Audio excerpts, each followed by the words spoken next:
Good afternoon, everyone. I think I'm going to get started. Thank you so much for joining us this sweltering Sunday. My name is Kim T. Ha, Director of the Pennington Public Library, and we at the library are thrilled once again to be collaborating with the Hopewell Valley Historical Society and the Hopewell Museum. Now together this time, we are bringing you this fascinating presentation, Stranger, Stop and Cast an Eye, an introduction to New Jersey's historic burial grounds featuring Dr. Richard Veit. Now, during this presentation, please feel free to type in your questions and comments in the chat window. I will be relaying them to Dr. Veit during a Q&A session at the end of the program. Now, before we start, I'd like to introduce Bob Worsnack, who will speak on behalf of the Hopewell Valley Historical Society, as well as the Hopewell Museum. And let's see if I can scroll through and find Bob right now to welcome Bob Worsnack here. We have quite a list of people. So unmute Bob. Hello, Bob, can you hear me? Hi, Kim. Yes, I can hear you fine. Thank you. Yes, welcome, Bob. Thank you very much for joining us. Sure, thank you. I'd just like to let everyone know that I'm the chairperson of the Joint Program Committee that creates the programs for both the Hopewell Valley Historical Society and the Hopewell Museum, and I serve on both boards. In case you're not aware, the Hopewell Museum and the Hopewell Valley Historical Society are separate organizations. The Hopewell Museum was formed in 1922 and is currently guided by Joseph Collette, while the Hopewell Valley Historical Society was formed in 1975 and is currently guided by Richard Hunter. Both organizations have similar missions, and a couple years ago we agreed to work together in a few areas. Besides our Joint Program Committee, we also have a Joint Education Committee where we work closely with our schools. Some of our board members have held classes in the museum and in the schools classrooms as well to educate our children about our local history. This has been done at the elementary school level, the middle school, and the high school level as well. One of the focuses of the Historical Society is that we are membership-based and we publish a quarterly award-winning newsletter. The Historical Society counts on your membership, and both the Hopewell Museum and the Historical Society rely on your donations to be able to make these programs possible and free to the public. If you would like to sign up for a membership or make a donation, please visit each organization's websites. And lastly, since we started bringing our programs virtual, I'd love to get a sense of the people that are attending, and if you're not in the immediate area, I'd appreciate it if you could just message Kim and let her know of your location and how you found out about the program. And Kim, I hope you don't get swamped with too many messages. No problem, Bob. Yes, feel free to message me. Great, thank you. And at this time, I'd like to introduce the Historical Society's president, Richard Hunter. Okay, can you hear me? Yes, I can. Welcome. Okay, and you can see me also? We cannot see you yet. Yeah, there you go.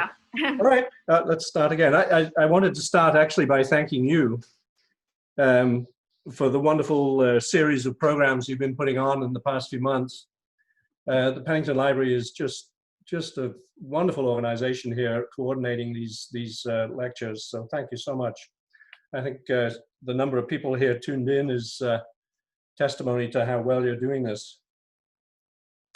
But my main task here is to introduce everybody to Professor Richard Veit, Professor of Anthropology at Monmouth University, who is a valued colleague of mine. He's an archaeologist like myself.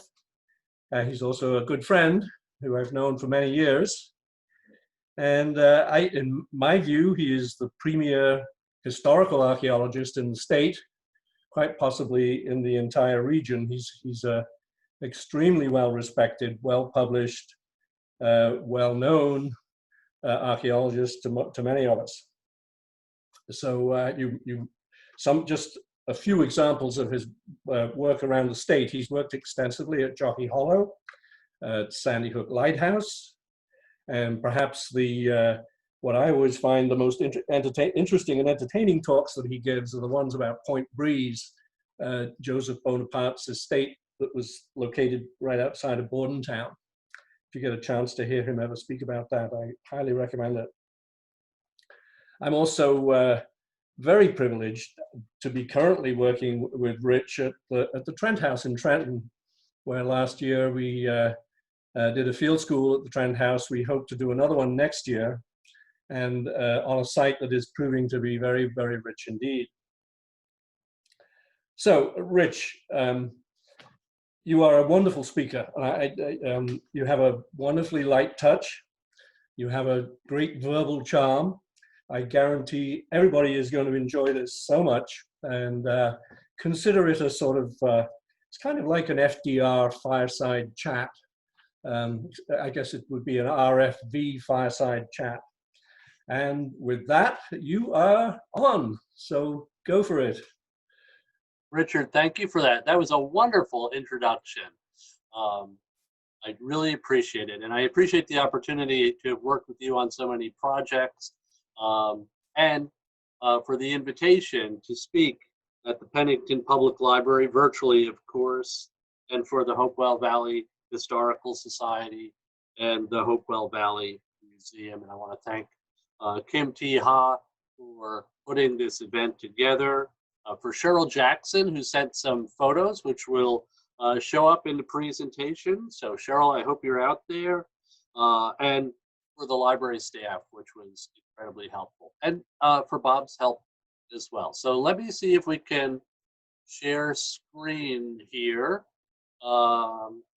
So this presentation is based on really a lengthy period, over a decade study of New Jersey's historic cemeteries. And it's a project that I engaged in with a good friend and colleague, Mark Nonestide, who's Director of Historical Services for Middlesex County Cultural and Heritage Commission.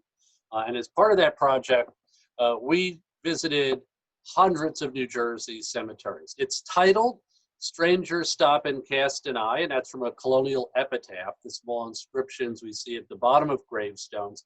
And it provides an introduction. You might think of it as a whirlwind tour of 350 years of New Jersey's historic burial places. And we'll take it up almost to the present. So when people think about graveyards and cemeteries, they often think of them as scary, spooky places that you would want to avoid for as long as humanly possible. And this painting, called The Thunderer, of a group of terrified people in an old graveyard, sort of re-emphasizes that point. But I'd like to provide you with a different perspective today and argue that instead of being scary, spooky places, cemeteries and graveyards are in fact incredible repositories of historical information. They're of great value to genealogists, to art historians, to local historians, and of course, to archaeologists. At the same time, however, they're often sort of disappearing resources or endangered resources. And this photograph that I took on a trip to Hackensack several years ago, the Church on the Greens, shows a sandstone marker, very typical of northeastern New Jersey, peeling apart, shaling off before our very eyes. I think if we were to go back there today, the marker for Mrs. Westervelt would be illegible. So they're worth studying now, particularly colonial cemeteries, because the markers have a finite lifespan. So when looking at grave markers in New Jersey, one of the things to keep in mind is that what we see in a cemetery above ground is not always what's there below ground. Often there are many unmarked graves. Historically, wooden markers like this one, which is only about 16 inches tall, would have been quite common. This particular marker is at Zion in Pine Barrens, and it has a distinctive shape. It's almost keyhole shaped. This is actually called a head and shoulders marker, which has nothing to do with the famous shampoo, but rather it's because of its anthropomorphic or human-like form. I can't imagine it's more than 100 years old, because it would be very hard for a marker to survive that long out of doors. But wooden markers were once quite common in New Jersey cemeteries. Today they are infrequent and disappearing. When my friend Mark and I started looking at cemeteries and thinking about writing a book for Rutgers, we wanted to try and include New Jersey's tremendous diversity. It's one of the things that sets our state apart. And we knew it was important to include the state's Native American heritage. So we went we made a concerted effort to find grave markers of early Native Americans. And what we found were commemorative markers, somewhat later. This is one of my favorites. It's for a Lenape leader named Akanikin, who was buried in the burial ground of the Friends Meeting House in Burlington City. And he had great last words: "Be plain and fair to all, both Indian and Christian, as I have been." Well, you'll notice that while he passed away in 1681, and actually caused something of a leadership problem among the Lenape when other people were in line to follow him as his successor, you'll notice that the marker actually dates from 1930 and was erected by YMCA and YWCA campers of Camp Akanikin. So it's more of a commemorative marker than an original one. This marker, though, may be an original marker for a Native American. This is way up in Hackensack, New Jersey. Again, the Church on the Green, a wonderful small churchyard, and very unusual shape, right? It's kind of a rough block of sandstone, and then you have these initials, perhaps IIB or maybe HB. I don't know if you could see on either side of them, there are these little designs that appear to be arrows. There's something down here that folks sometimes see as a canoe. There's an early date for sure, 1713. And then up at the top, we have what appears to be a pipe. Now there's some other extraneous carvings up here and down at the bottom. We don't know entirely what all this carving means. However, the Church on the Green has a strong tradition, a strong understanding that Native Americans were buried in their churchyard, and this is a possibility. Sometimes you'll also see what you might call very modern commemorative markers for Native Americans. This is one of the more interesting modern commemorative stones I was able to find, and this is in Succasunna, in a Presbyterian burial ground, and it notes that a number of graves were disturbed during really expansion and reworking of the church there, including 21 Lenni Lenape.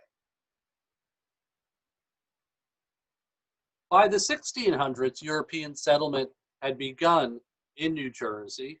The Dutch in the northeast, the Swedes and the Dutch in the south, the English along the Delaware River, and New Englanders coming into much of the state. This is a marker, again, a commemorative marker in Cumberland County, and it commemorates the first Cohansey Baptist Church, but also Deborah Swinney Smith, the first white child born in this area. So interesting that they would choose to point that out on a marker. She arrived in 1683, or was born rather in 1683, right as European settlement in this area was beginning. Her original marker does survive. It's just very eroded and hard to photograph. So we're going to go around the state and look at different geographic regions for the colonial period, because each region has kind of its own commemorative tradition. Now, this is one of my favorite, all-time favorite grave markers or tombstones, if you can have such a thing. I know that probably sounds sort of odd. It is in Edison Township, in the Piscataway Town section of Edison, which is a little bit confusing, and it's very hard to read. It has kind of archaic calligraphy or typography here. It's for two boys, Charles and Richard Hooper, and it says some interesting things. So I'm going to point out a little bit of what it says. It says they lay in one womb. It begins, spectators underneath this tomb lie two boys that lay in one womb. And then let's skip down a little bit. It says twice told, and then it says by eating mushrooms for food, rare in a day's time they poisoned were. Richard Hooper and Charles Hooper. They died in 1693. So this is a rather extraordinary marker. It's a ledger or a tombstone. These big flat stones were called ledgers or tombstones. They provided protection for a grave at the same time, they were something of a status symbol in colonial America. And I think what we're seeing here, I mean, we're certainly seeing a tragedy, but it's a tragedy that relates to something we can probably we all might have some experience with, and that's the challenge of parenting, telling the child not to do something. In this case, the boys were told twice, do not eat the mushrooms, yet they persisted, and we see the sad result of that here. This is another very early sandstone marker, and this is actually in the cellar of St. Peter's Episcopal Church in Freehold, New Jersey. It's an interesting inscription. Here lies the body of Thomas Warren. Thomas isn't actually here. He was buried at a place called Toponemus. And it gives us his bio. He was born in Plymouth in Devonshire in Great Britain, lived some time in Ireland, and came over in I believe this is actually 51st year of his age, a proprietor in, and then take this in, East, and it's broken off, Jarsey, Jarsey. Now, I have lived most of my life in New Jersey. People from other states claim that New Jerseyans have accents. I don't believe we do. But I think this is sort of interesting because it may indicate that in the 17th century, people in this area were actually saying Jarsey rather than Jersey. Sounds almost like pirates. In the early 18th century, we have some wonderful mortality images carved on grave markers in the northeastern quadrant of the state. And this is one of the finest. This is in the Elizabeth Presbyterian Burying Ground. Richard Hunter and his archaeological firm did a very nice preservation project by this church and in this cemetery. So take this in, right? There's a lot going on here. It says, here lieth the body of Miss Sarah Woodruff, wife of John Woodruff. She died in 1727. She was 62. I was taking a photo of this on a trip with my wife, and some other people in the cemetery came up to us and asked if we thought this was the gravestone of a pirate because of the skull and crossbones. And well, I don't know Miss Woodruff personally. I imagine she wasn't a pirate, but I think she probably was a Puritan, or at least the descendant of Puritans from New England. The Puritans felt that only a select number of people were going to heaven. In fact, the majority of people, no matter how they behaved in their day-to-day lives, were damned for the Puritans. And we see a real concern with the afterlife in their grave markers, in Puritan grave markers. So here we have a skull and crossbones, right? Mortality images, an hourglass, another sign of mortality. Remember the daytime soap opera, Days of Our Lives? Like sands through the hourglass, so are the days of our lives. A pair of curious little birds, maybe crows or vultures. And then wrapping around the whole thing are these curious squiggles. When I saw them, I said to my wife, I said, look at that, they're waves. And she said, you're probably spending too much time in Long Branch. I think those are flames. And I think she's probably right. So that's quite a tableau, probably not what we would think of for a loved one today. Now, very prominent archaeologist Jim Dietz, studying New England grave markers, noted that the earliest markers in New England were mortality images like this one. And then we got cherubs in the middle of the 1700s, and later urns and willow trees. And he attributed that to changing religious sensibilities. Now, if we go to Pennington, we could see some nice sandstone markers. And now these are a little bit later, right? So 1800 over here, but these are great folk markers carved by local artisans and still surviving today. So very similar to what we see in a much more urban location, Elizabeth. This is another sandstone marker. And this one is located in Freehold in St. Peter's Churchyard. And I really like this one. It's for David Lyell. David Lyell is an interesting character. He was probably the first goldsmith and silversmith in the state. He got in some trouble at times for let's say resume embellishment. But on his marker, just wonderfully carved, he has this great Latin inscription, a coat of arms here, complete with a helm and some sort of bird up here, perhaps a hawk or an eagle. It's pretty great and pretty over the top, and I think tells us a little bit about how Mr. Lyell perceived himself or wished to be perceived.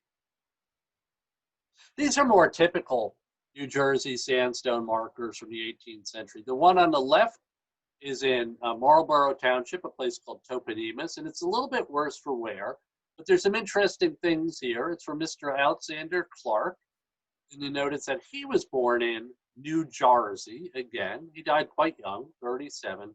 It also tells us what he died from.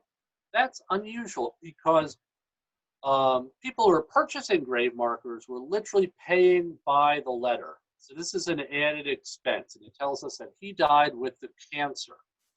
Up at the top, you'll notice that his hourglass has all the sand at the bottom. So a very sad statement of what has happened for Mr. Clark. Over here on the right, we're in far northern New Jersey in Ringwood, and this is for Michael Reynolds, who was born in Ireland near Mullingar in 1763. He was only 30 when he passed away. And I think the thing that's interesting about this marker is that it tells us where Michael Reynolds was from. And that is a very common thing on Irish grave markers. We see that throughout the 18th and 19th century. People will call out their hometown, their county, their parish. This is another favorite marker. This is in Lamington by Tewkesbury. And it's not really a mortality image, right? This isn't a skull, but it's not really a cherub or an angel either. I mean, for all intents and purposes, I think it looks a little bit like Teddy Roosevelt with the mustache and the glasses there. This is kind of a transitional marker because in the middle of the 1700s, there's a huge religious revival sweeping across the colonies called the Great Awakening. And according to Jim Dietz, as that happens, artisans move from these morbid images that we're seeing to more uplifting images. There's also a new religious understanding, and that is that people can be saved through faith. So predestination becomes less important. And these markers may reflect that. However, my colleague Adam Heinrich at Monmouth has recently looked at these same trends, and he attributes the changes to broader changes in art, moving from kind of a medieval mindset to a modern mindset, Baroque and Rococo. So here's a great cherub. This is up in Whippany, New Jersey. This has been nicely restored and cleaned, so it gives you the idea of what a sandstone marker would have looked like when brand new. We don't know who carved this marker, but it was beautifully done. Art historians call the carver the East Jersey soul carver. It's a little bit hard to see, but one of the things you may be able to notice is that the eyes of the cherub both look over to the same side. And it's almost as though this cherub is looking for the Grim Reaper to come around the corner. A couple other things to take away.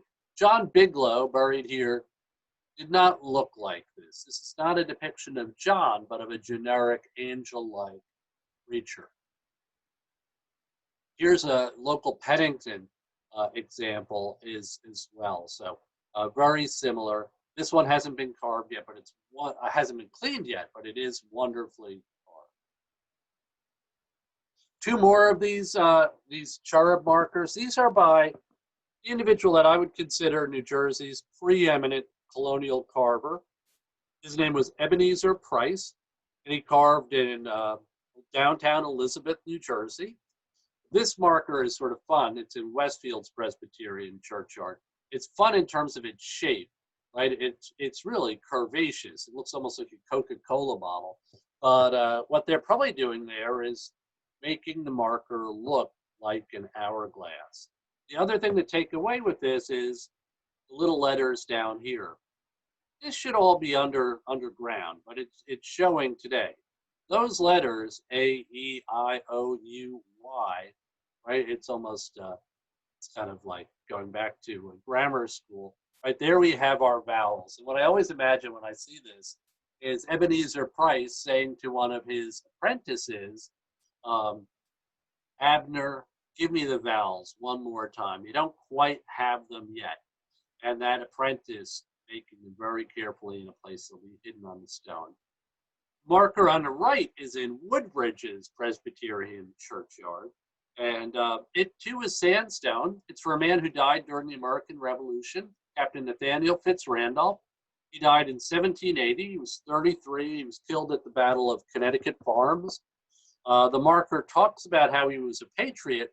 You'll also note there are swords carved on either side of it and cross swords up above cherub. What's perhaps most interesting is the way it's breaking down. You'll notice all these little pock marks on the stone.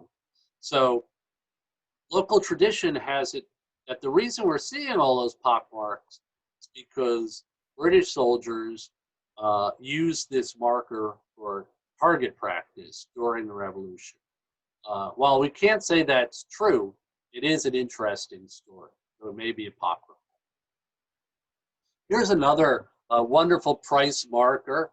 This is up in northern New Jersey in East Hanover, and it was carved by Ebenezer Price. He was really proud of this one. In fact, you can see Ebenezer Price sculpture down here and a little hand pointing your attention.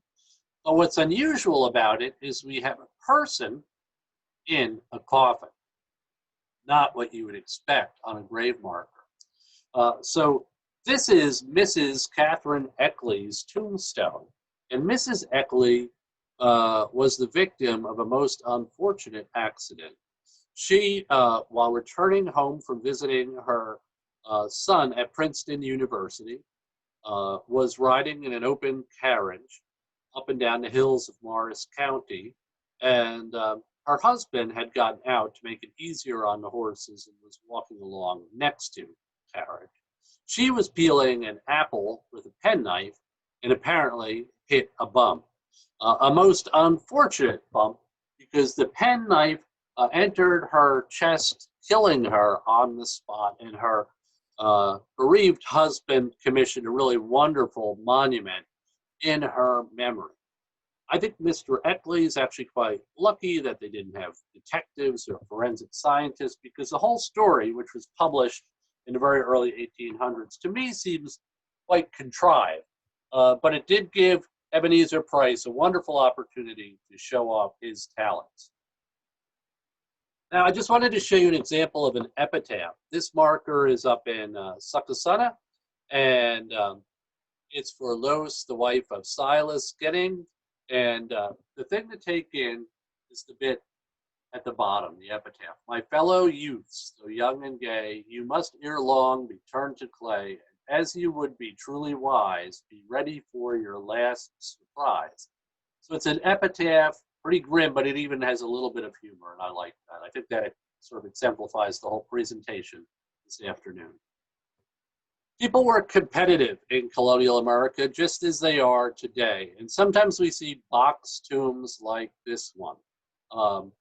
They do not hold graves. People were buried underground, but box tombs were a way for wealthier individuals to show their status with a larger, more impressive monument. In this case, the stone was almost certainly imported from Great Britain. It appears to be a form of limestone. Sadly, without regular maintenance, markers like this often fall apart. This example is at St. Peter's Church in Perth Amboy, but here's a local example in the Old Methodist Cemetery in Pennington. We also see gender in grave markers. So this marker is for Catherine Thane, who died in 1771. She was 20. And the design at the top we see is floral. We see tulips, some buds, some wilting, some in full bloom. And that design was almost always used for young women in colonial America. It's really a very pretty design. So by the early 19th century, the end of the 18th century, we see a consumer revolution, believe it or not, in early America.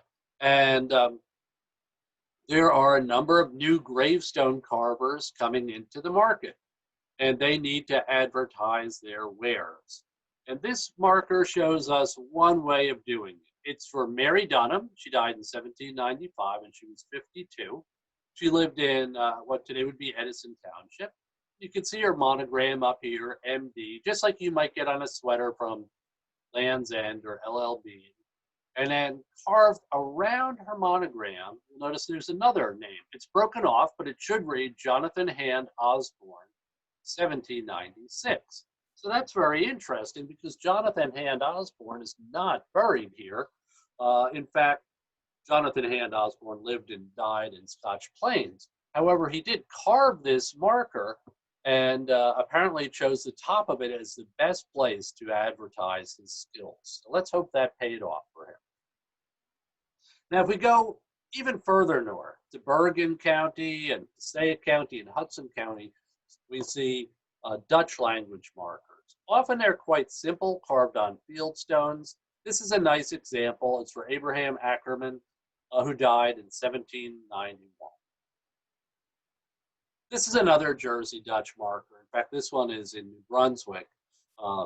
And I like this one because it really gives us the individual's entire life history. It was carved by a Dutch language carver, a man named Johannes Zuricher, who worked in Manhattan until the Revolutionary War, and then he moved up to Orange County. So it says in Dutch, on the 11th of January in 1684, Johannes Martinus van Harlingen was born at Westbrook in Holland. He died in 1768 at Lawrence's Brook in New Jersey. Lawrence's Brook, of course, becoming the area where he becomes part of Brunswick. Northwestern New Jersey has some German language markers. And I have two different examples of markers associated with this population here. So the white markers on the left are in Hope, New Jersey, and they're in the Swayze Family Cemetery. These white plaques that are sort of the size of really an 8.5 by 11 sheet of paper, just a little bit larger, were commonly used by the Moravians. And the Moravians had markers that contained basic biographical information, but were really all about the same in terms of size. And that was quite purposeful because the Moravians believed that all people were equal in the eyes of God, so you didn't really need a big, fancy, distinctive marker. However, on the other side of the screen, we have a marker that's about my height. So let's say about 5'8", and this is in Sussex County in Sweetwater Cemetery, and a Stillwater Cemetery rather, and it is for John George Windemuth. He was not a Moravian; he was probably Lutheran. Mr. Windemuth, or his descendants, used this marker to give us his entire biography in German. I'll give it to you in brief. So John George Windemuth is resting here. He was born May 11th, 1711 in Punxsutadt in Europe. So I like that because there is no Germany as a country in 1711. He's from Punxsutadt. He came to America in 1736. He married Maria Elizabeth Bernhardt in 1739, and together they had 8 children.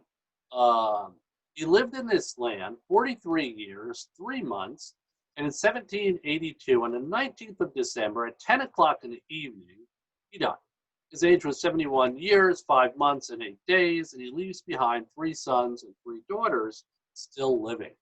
Pretty incredible, right? I mean, this is a genealogist fantasy. The top of the stone is interesting as well, with IGW or JGW, and then in script, JGW. And then underneath it, there's what appears to be a face. So this marker was carved, it appears, by an itinerant carver who was moving through Stillwater and carved a whole series of markers, probably at the same time for members of several families. I think he probably tried to put a cherub at the top of the stone. And I think the Windemuths were unhappy with the cherub. Or maybe it was a mortality image, a death's head.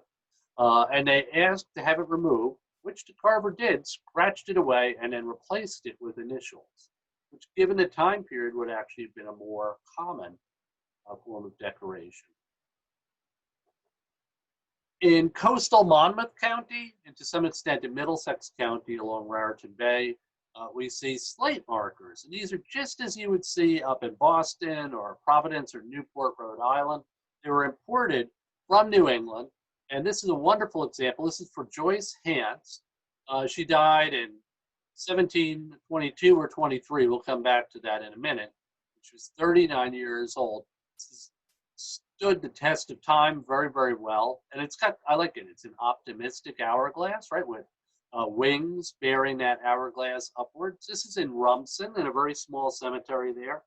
So the date 1722 or 172 and 2/3 is not because the Hanses were not sure of what year it was.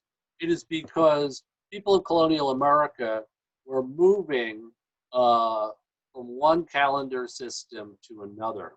So whereas we start the new year on January 1st, they would not necessarily have started it on January 1st until they moved to the Gregorian calendar. So this shows that they're indicating the date irrelevant of which calendar you're using.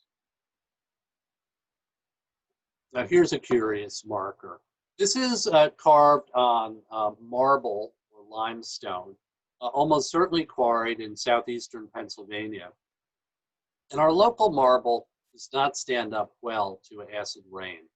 The particular stone you're looking at here is in Pluckerman, and it is for a British officer gravely, mortally wounded at the Battle of Princeton during the American Revolution. And there's really a wonderful story behind it. So it's for the Honorable Captain William Leslie, who died at the Battle of Princeton, who fell at the Battle of Princeton. He was the son of the Earl of Leven in Scotland. Here it says he fell January 3rd, 1777, aged 26 years.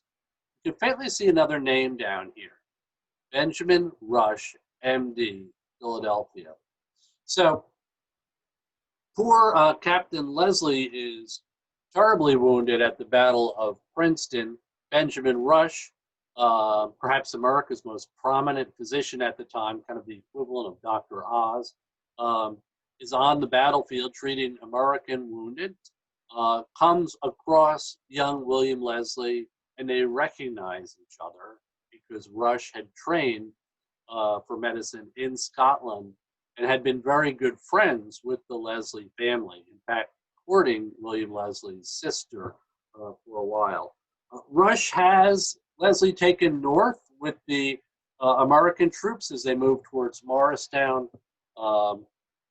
William Leslie does not make it to Morristown. He passes away, I'd say 2/3 of the way there in Pluckerman, and is buried there with a stone later erected by his friend, Benjamin Rush. It sort of shows how the American Revolution was a true civil war.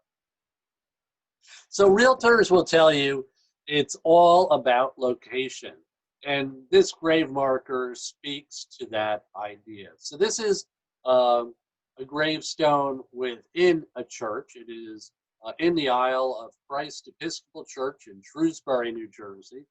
And it's for Elizabeth Ashfield, who was the daughter of Lewis Morris. And Lewis Morris is one of the, or perhaps one of the most prominent colonial governors of New Jersey. There's some question as to whether she was interred within the church or whether the church grew to take in her marker. In any case, it has certainly helped this marker remain in good shape for over 2 centuries. One sad aspect of our state's history is that New Jersey, really like many northern states, was a slave state until our Gradual Emancipation Act in 1804. But even that is kind of a half measure that leaves some individuals enslaved until the Emancipation Proclamation. This marker in Woodbridge, New Jersey, is for Jonathan Freeman. And he was an African-American man who was a servant in the family, in the Freeman family. The marker is interesting in that it is a replacement marker. The original marker was failing, and members of the Woodbridge Presbyterian Church congregation felt that it was important enough that they should replace it. The other thing that's interesting about it is that it commemorates both Jack, but also Jonathan Freeman, and links them together, in a sense, for all time, which may not have been what Jack wanted at all. So far we've looked at a couple dozen markers, but I haven't shown you anything with a cross on it, which is a little bit unusual considering that the majority of the population in colonial New Jersey would have belonged to some form of Christian denomination. There were a small number of Jewish immigrants as well. This marker, though, has a cross on it, and it's inscribed in French. It's in Madison's Bottle Hill Cemetery. It's the earliest marker I've been able to find in the state with a cross. And it's for a Frenchman who emigrated to the United States from the island of St. Eustatius, which was actually a Dutch colony in the Caribbean. He's on the edge of the cemetery compared to other markers from the same time period. So he's in a Presbyterian burial ground, but he's a little bit segregated. And I should say the same thing about Jonathan Freeman on the, Jack Freeman rather, on the previous marker. That marker too is on the edge of the cemetery. So sort of segregation in death, if you will. A very sad thing. By the end of the 18th century, as I mentioned before, there are lots of carvers.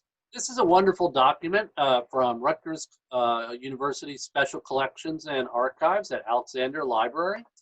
And it is a bill that would have been posted or pasted on the side of a building advertising that Aaron Ross has opened up his stone cutting business in New Brunswick. And it's going to be great. He says that all work will be attended to with punctuality and neatness. That's perfect, right? That's what we all want.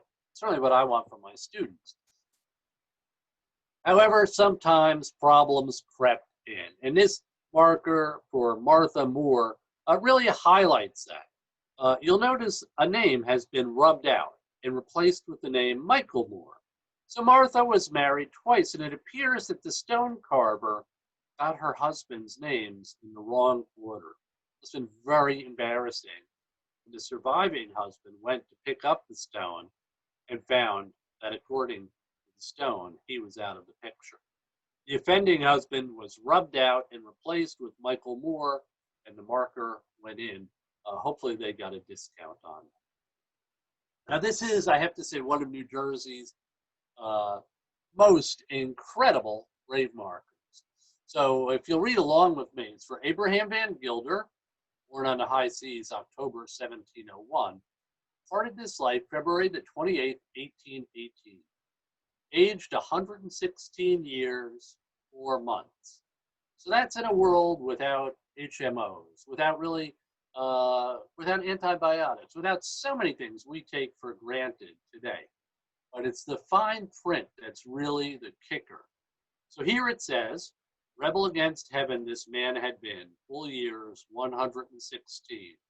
By Christ's free grace, he then became an heir of God, a newborn son. So when I first read this, I thought, oh my goodness, Abraham Van Gilder must have been an atheist or perhaps an agnostic. And I had all these ideas in my head about Abraham is an 80-year-old with a head cold, and his neighbors saying, Abraham, don't you think you should get some religion? Have you considered joining a church?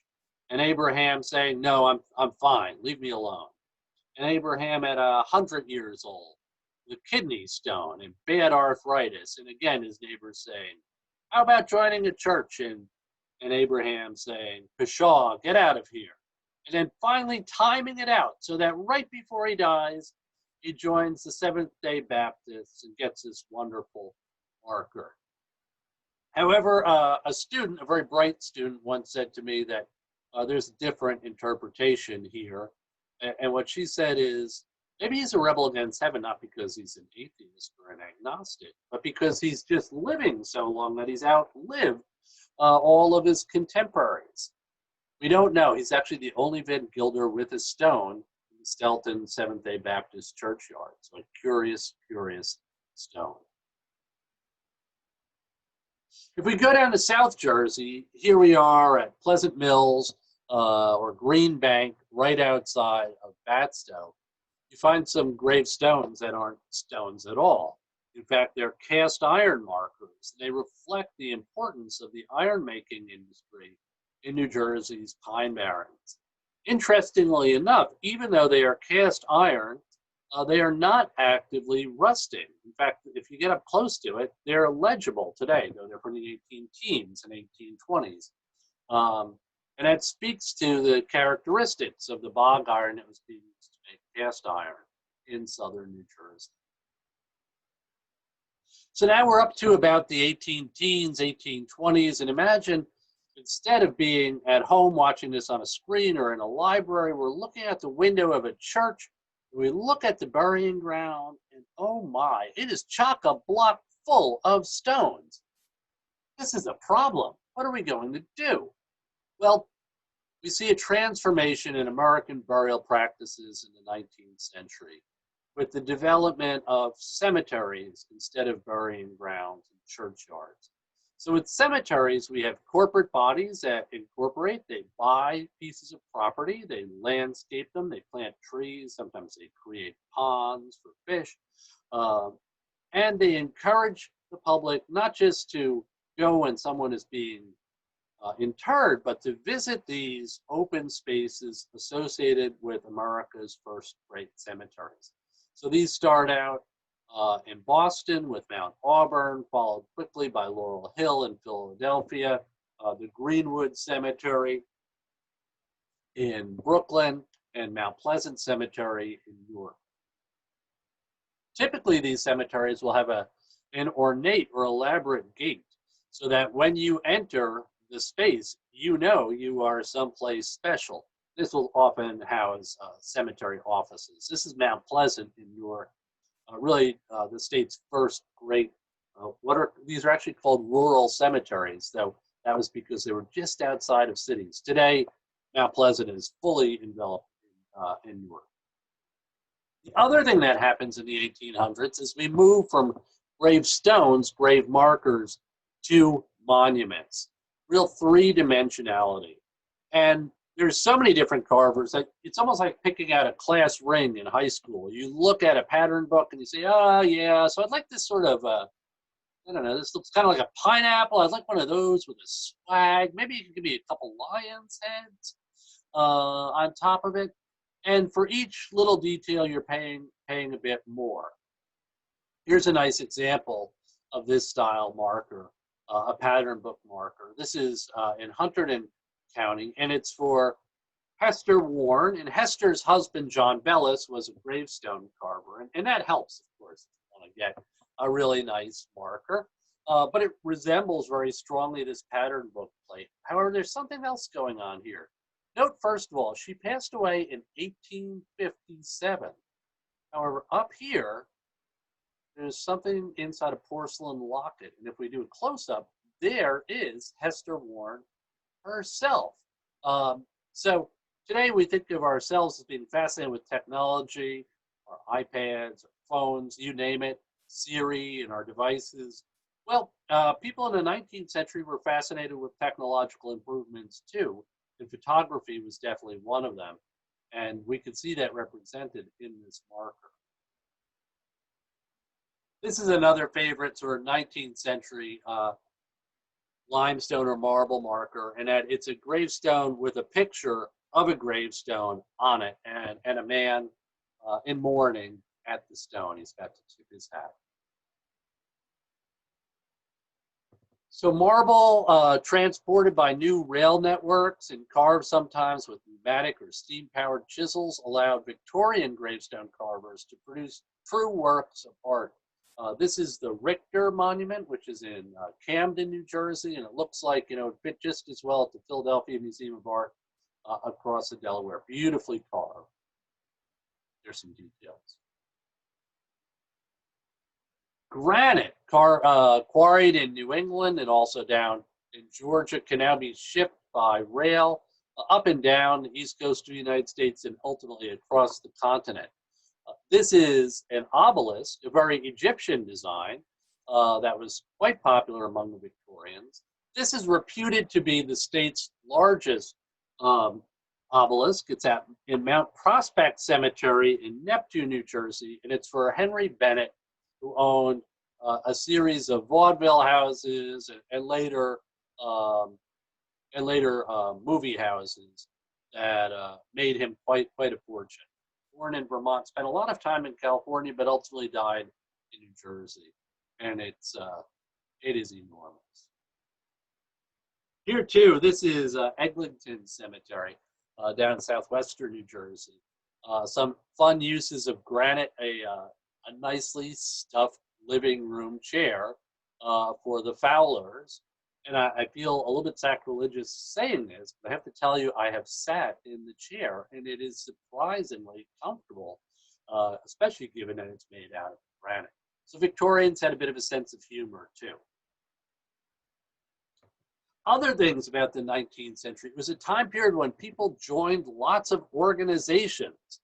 The Elks, the Rotarians, and their precursors. This is a fraternal marker within the fireman's plot in Mount Pleasant Cemetery in Newark. And you've got the chief up there pointing, to the fire and saying, "Go, boys, put it out." If we look at this plot, it's really wonderful and speaks to sort of the camaraderie of the firemen. Here's the gate, ladders, pipes, fire hoses, helmets. And here's the fence. Incredible, right? You don't want to take a dog for a walk here. All these adaptively reused fire hydrants. Firemen had a sense of humor. Victorians are also very concerned with death and mourning, and even the ability perhaps to speak to the dead through things like seances. So we see really a lot of sentimentality in Victorian markers. Here's a flower or a bud broken off, or little son, Wilson Stevens. These, by our modern standards, are pretty macabre, but sleeping infants are not uncommon in Victorian cemeteries. This marker speaks to other concerns. This is a very unusual marker. This is for Tilly Smith. And Tilly Smith was a domestic. She was a servant at Centenary Collegiate Institute, today Centenary College in northern New Jersey. And she was attacked in an attempted rape and strangled and killed. As you see, she was only 19 years old. The legal case that followed this, in which the handyman from the school where she worked was accused, ultimately tried, and convicted, though later freed. This case was nationally reported and spoke to real concerns about sexual abuse in the 19th century. Tilly Smith was buried in a pauper's grave, and ultimately journalists used newspapers to raise money to pay for this very elaborate memorial that notes that she died in defense of her honor, and that this was erected by an appreciative public. So sometimes gravestones aren't stone at all, and this is in a small cemetery in Long Branch, and it's a marker that is made from metal, a particular type of metal called monumental bronze. Now, if there are any metallurgists tuning in, you might look at this and say, well, that doesn't look like bronze at all. The metal is not, in fact, bronze, it's zinc. However, the company name was the Monumental Bronze Corporation, and they were out of Bridgeport, Connecticut, though they had subsidiaries in Philadelphia, Chicago, and other places. And they made cast zinc memorials that were cheaper than stone, that could be personalized with plaques, and that were supposed to last forever. And I can report that they do last quite well for a long, long time. This one was erected by really a women's club in Long Branch to commemorate men who had died in service during the Americans. By the late Victorian time period, new ways of quarrying are allowing enormous blocks of stone to be cut and shipped around the world. I love this quarry photo from New England. You'll notice this block of granite, that must be about, what, 6 tons of granite up there, posed over these two gents who are pretending to fight with each other. Just hope that that chain doesn't break. They were using pneumatic chisels, and here you can see one of the air hoses, and here's actually the pneumatic drill that they used to cut the blocks apart. So we see a shift from the old way of carving, seen here. How high do you want the letters on it, boss? To the new way. This is circa 1900. It's so sophisticated now. Look at these modern gentlemen, right? They've moved from sort of craftsmen to real professionals. Granite is very hard to carve, long-lasting. We start to see simple granite memorials like the Knapp marker here. And for very wealthy individuals, capitalists, leaders of industry, politicians, beautiful granite mausoleums. This is for Garrett Hobart. He's buried up just outside Patterson, and he was he was vice president of the United States. This is my all-time favorite New Jersey mausoleum. If you have consumed beer from a can, and many of you probably have, this man and his company, really, because the invention comes along a little bit later, this man, Gottfried Kruger, and his firm, Kruger Brewing of Newark, was the first company in the United States to successfully put beer in a can, and they did that by putting a lining inside of the can so you would not taste tin, the metal, in the can. That worked out very well for Gottfried and friends, and he was able to erect an enormous mausoleum in Newark. You can imagine being, let's say, the successful high school principal, bank manager, a lawyer. When Gottfried moves into the neighborhood, you're suddenly put to shame. This is the interior of Kruger's mausoleum. It is quite both spacious and sumptuous. So if we count 1, 2, 3, 4, 5, so 10, 22 markers, 22 niches or places of interment here and more down below. It's like a perpetual frat party. Other mausoleums are more modest, like the George Frederick Harms mausoleum. Mr. Harms owned a lighterage company in Bayonne. He did very well from that. Went to Egypt after King Tut's tomb was discovered, came home and decided to have his own pyramid created. It would fit probably comfortably within most suburban living rooms, but really speaks to the Egyptomania of the 1920s. He's even got a pair of sphinxes. The other thing we see in the late 19th and early 20th century is the use of stained glass, sometimes from Louis Comfort Tiffany's studios in mausoleums, really quite beautiful. There was a whole spate of robberies of mausoleums in the 1980s. Stained glass is being stolen. That has happily slowed down. Here's another very individualized example. This is in New Brunswick. The Parthenia Downing Memorial has a wonderful sort of backstory behind it that my friend Mark Nonestein has researched.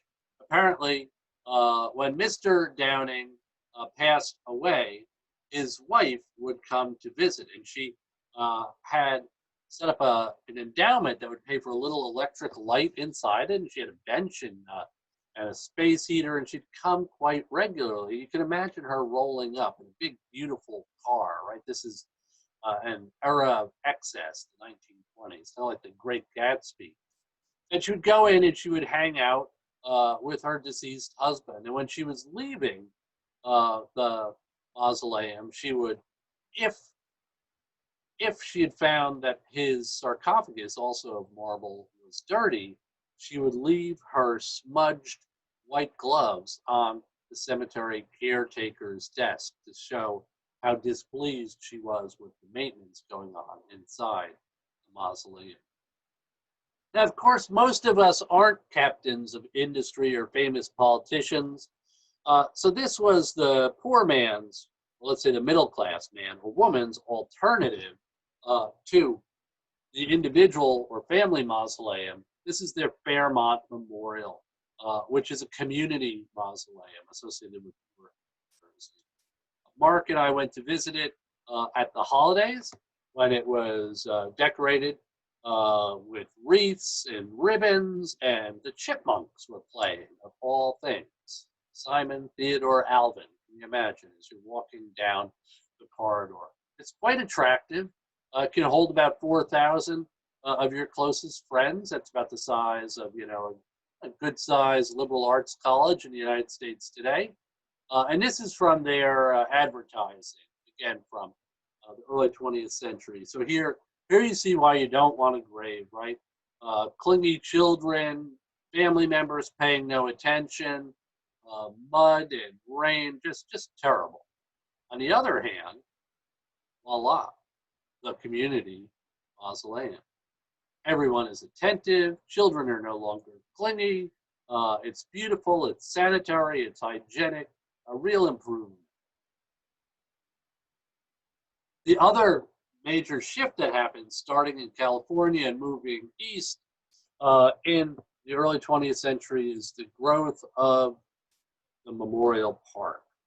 And this was an effort by Hubert Eaton and others to get rid of the clutter that filled Victorian cemeteries, all that bric-a-brac, and have a more attractive landscape with flush markers, markers flush with the ground, attractive gates, beautiful statuary, reflecting pools. So this is a very nice example from George Washington Memorial Park up in Bergen County. On the other hand, the 20th century saw waves of ethnic immigration to the United States and other cemetery designs. This is a Jewish cemetery in Newark, New Jersey. The markers are closely spaced.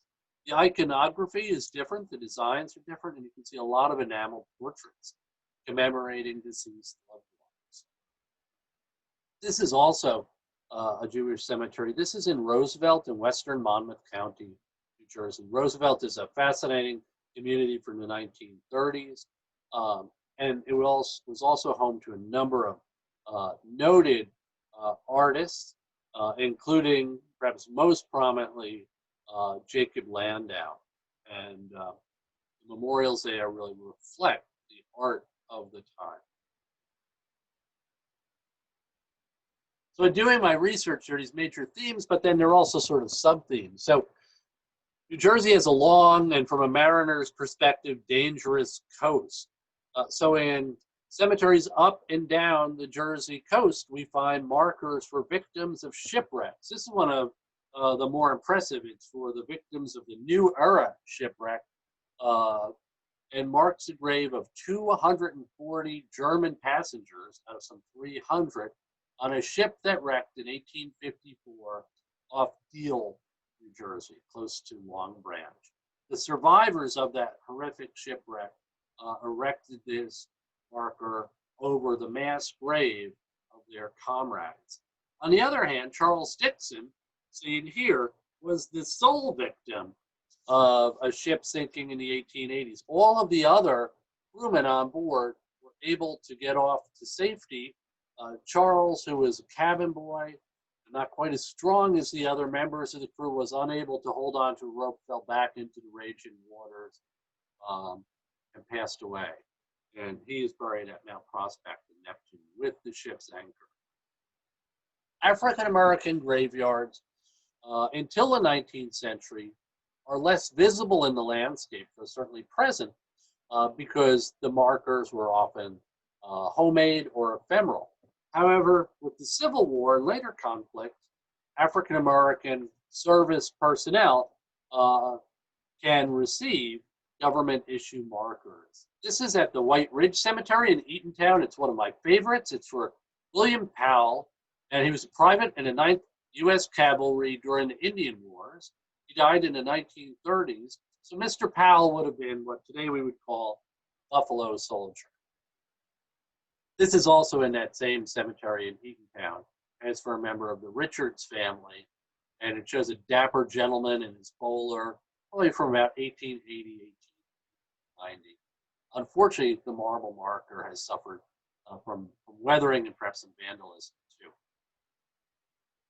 We had large numbers of German and Austrian immigrants in the 19th century. And this marker in Newark is kind of a blacksmith's tour de force, really showing up. It's for a Mary Kirknock, and is in a Catholic cemetery. You'll notice she's right next to immigrants from Ireland and Italy. Here is an Italian immigrants marker, pretty great. This is Andrea Massi. You'll note Mr. Massi is there life-size in marble with a trumpet in his hand. And he was apparently a prominent musician and music teacher. There's also a lyre on his stone, so wonderful marker. We get some new materials that are widely used in the 20th century. One of them is concrete or Portland cement that can be poured into a mold and made into all sorts of forms. So here is a folk art marker in a Polish cemetery, Cavalry Cemetery in Linden, New Jersey. And it's a bathroom tile and concrete. And it says it's from 1929, so during the Great Depression. The back of it is what is actually interesting. I don't have a good photo of that.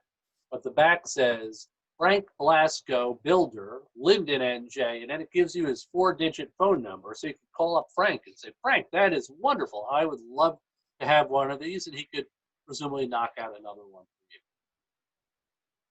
New Jersey is home to a significant Ukrainian population, and the Ukrainian National Cathedral is worth visiting.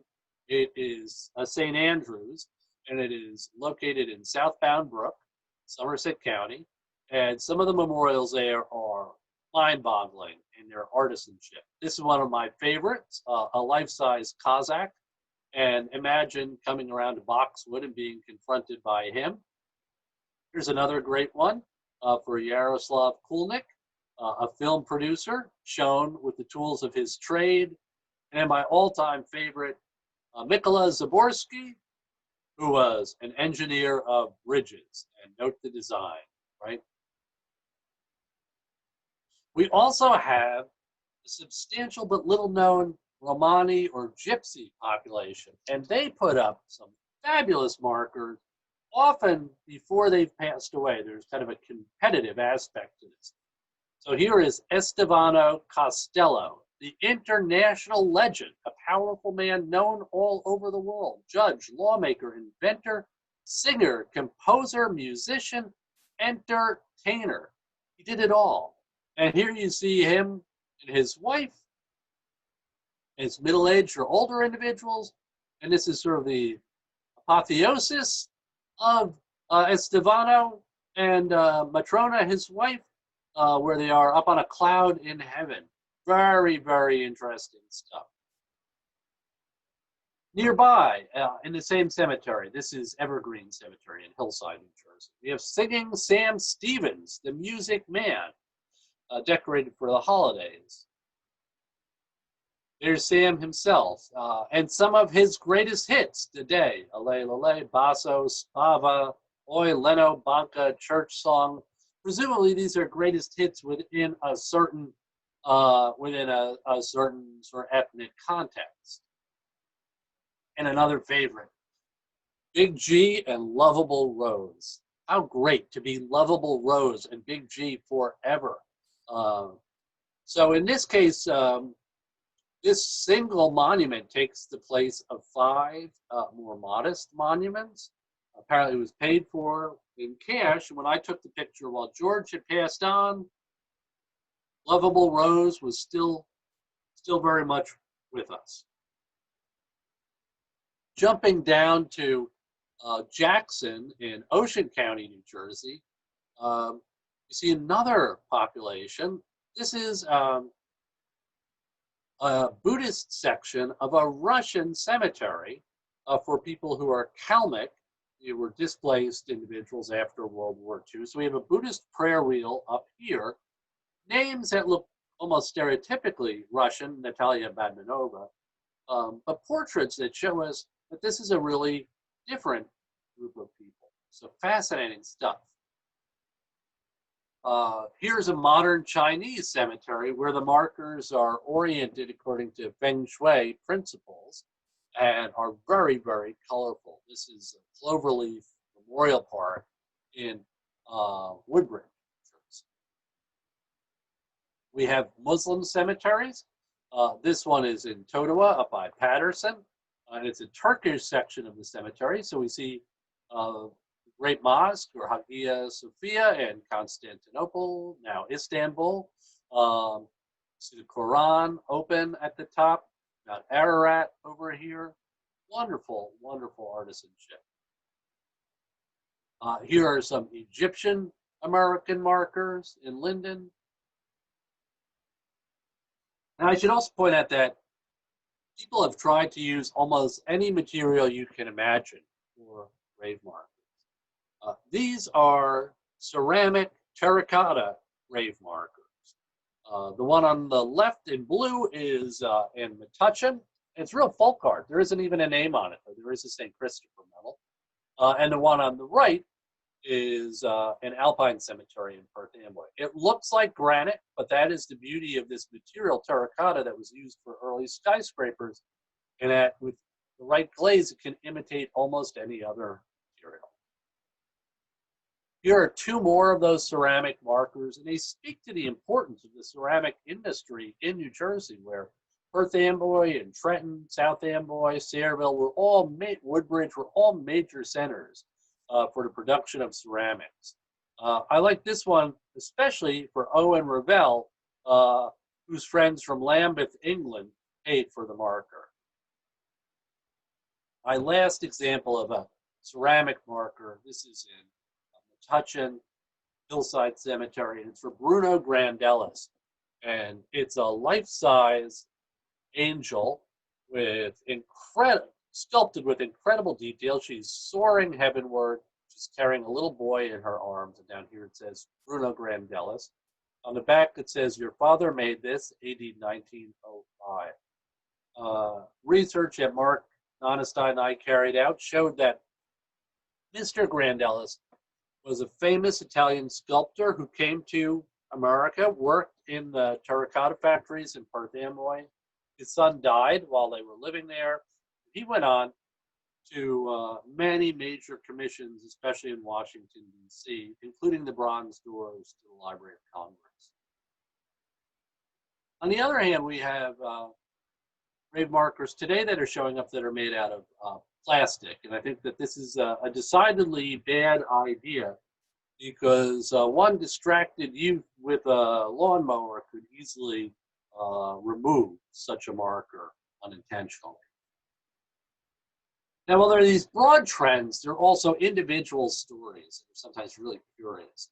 So this is the marker of Charles Salmon, born in 1858, who grew up to be, just sounds like a great guy, but passed away in 1884 by the hand of a careless drug clerk, two excited doctors, at 12 o'clock at night in Kansas City. One only wonders what went wrong there.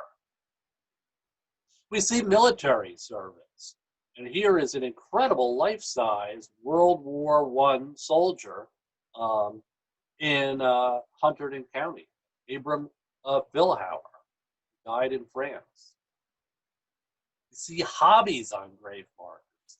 Inverted Jenny, perhaps America's most famous and most valuable postage stamp. And we see humor. So on the left, you have Sal Giardino, the world's greatest electrician, complete with his license number and an outlet. How do you beat that? You can even call, right, and get references with his license number. His daughter, Kim Giardino, is on the right. And there is the World of Peace, World Peace. This may be the state's most famous modern memorial. This is the Raitsey marker in Rosedale Cemetery, Rosedale/Rose Hill Cemetery in Linden. It is a life-size 1984 granite Mercedes-Benz, complete down to the vanity plates that say Raitsey.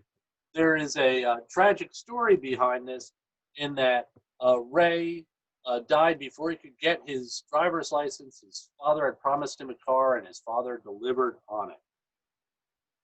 This is another really unusual modern marker. It reminds me of Han Solo being cryogenically frozen. It's for Bruce Berman, an art and design professor One of the things to take away is it actually has his web address. Now, the hottest ticket on Broadway, before the lights went dark, was Hamilton. Very hard to get in, but you can easily go visit his nemesis, Aaron Burr, who is buried right here in New Jersey in the Princeton Cemetery. And we have other famous individuals. Dudley Moore is buried in Scotch Plains with a piano-shaped marker. And there's some sad cemeteries as well. This is in Hamilton Township. This is, in fact, a prison cemetery where people are identified simply by numbers, not by their names. But some other humorous grave markers. Doris DiCarlo at Colestown in Camden County has what I like to think of as permanent bingo or bingo in heaven. Marvin Pinn was a mensch. Gotta love it. And I actually knew I had the pleasure of knowing Marvin Pinn, and he was a mensch.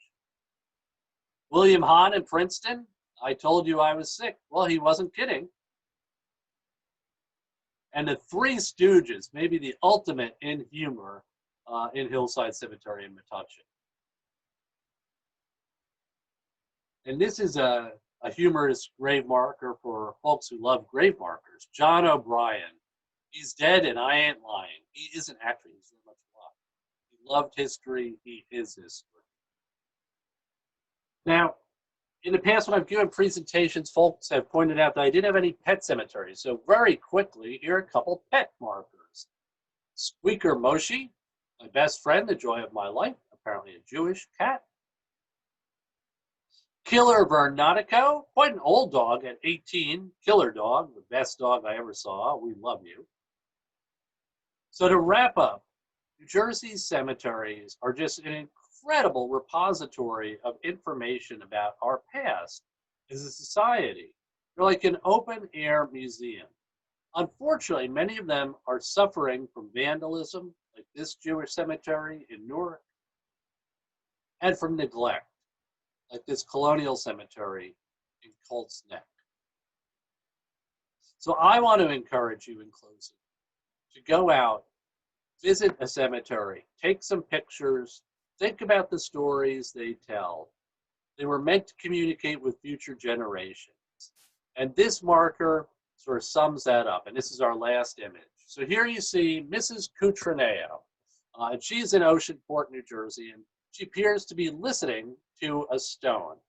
And when Mrs. Coutraneo passed away, her sons had commissioned a statue of her listening because she was a very protective mom, and she would stay up late at night waiting for them to come home, listening to hear their car in the driveway. And when they finally made it home, she knew that she could go to sleep because they were safe. So I really love this marker, both for the story it tells and also because it tells us to take the time to look and listen to what New Jersey's historic cemeteries have to say. There are a lot of wonderful stories there. Thank you. Thank you so much, Dr. Veit. That was much more diverse than I'd even anticipated. Well, thank you, Kim. Yes. And we do have a few questions. If you have any further questions for Dr. Veit, please feel free to chat them in the window so that I may relay them to him. So one of our questions, let me see if I can first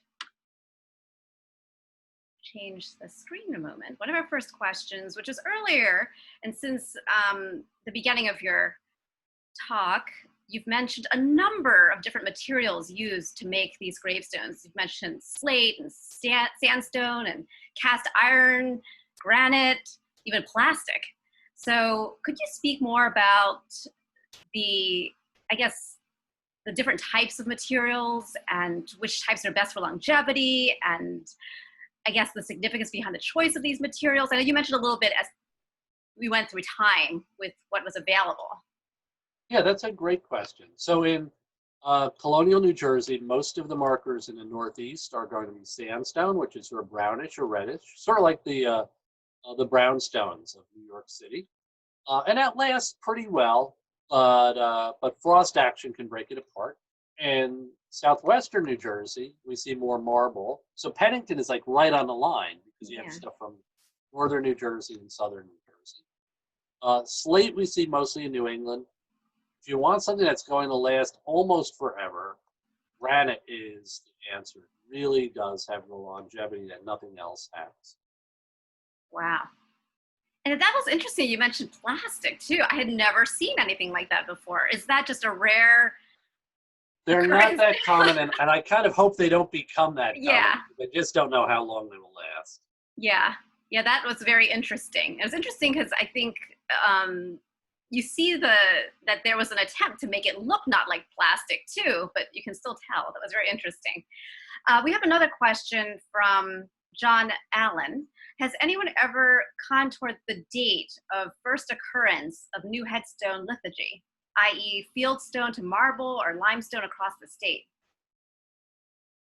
So folks have tried to plot out when different types of material come in and when they go out of popularity.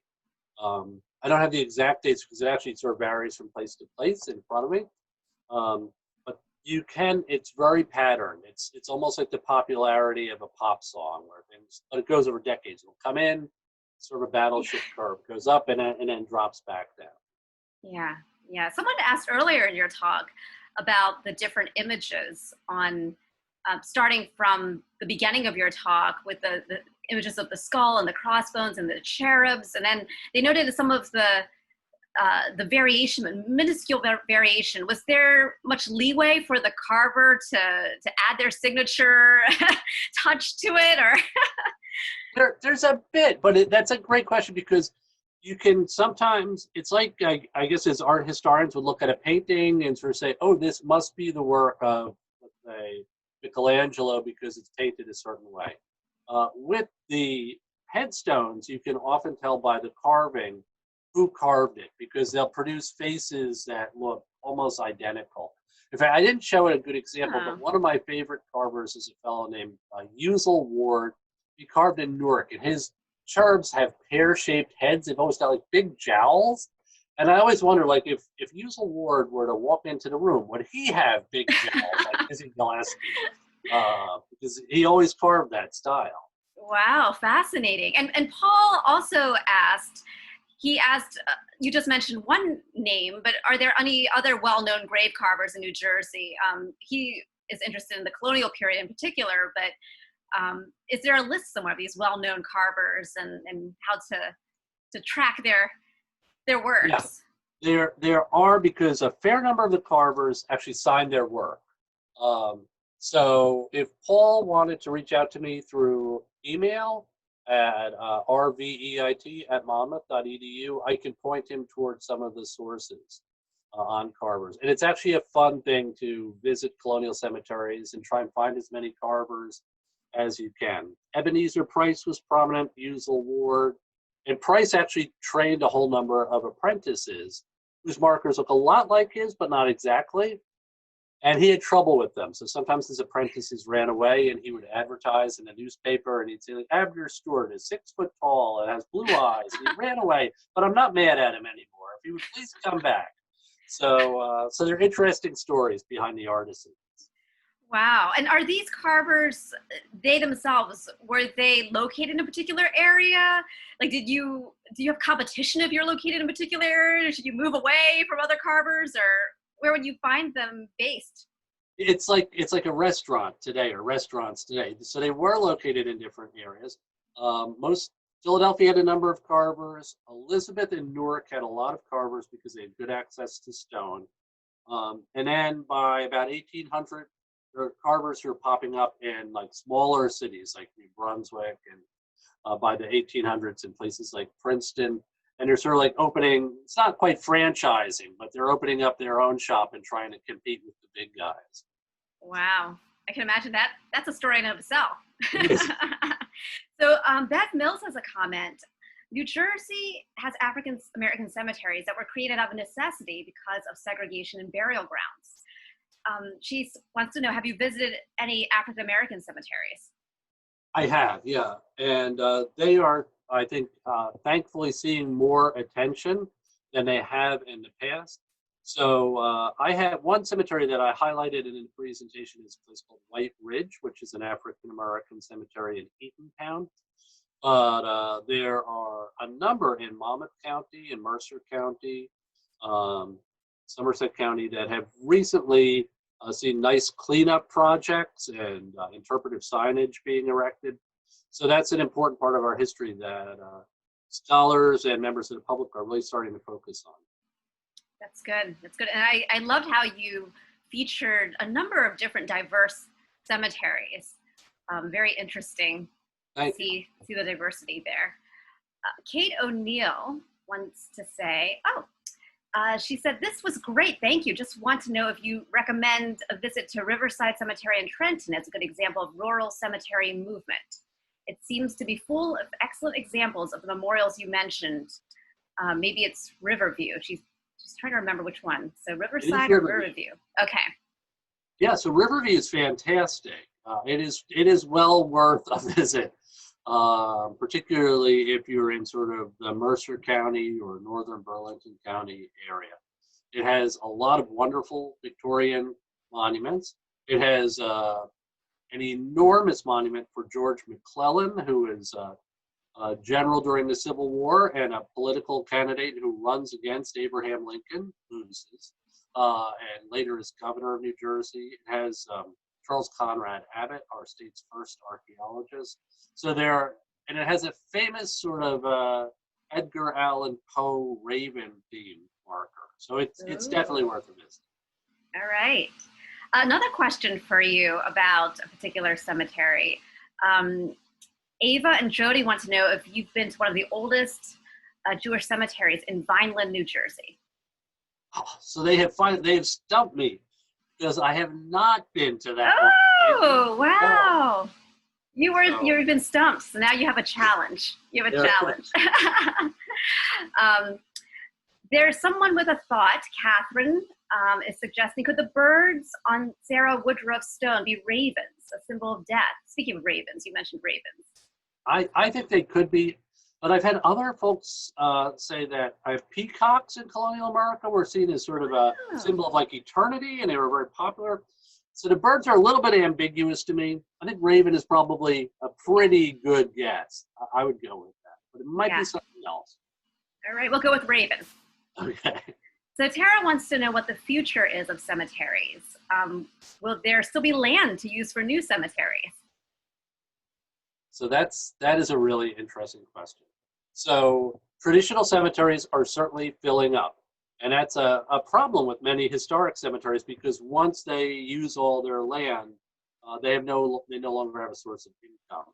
And then they tend to become overgrown or poorly maintained and people don't want anything to do with them. So I think we're seeing more and more community mausoleums. Cremation is becoming almost the preferred way to deal with this issue today. So we have crematoria, which I didn't really focus on.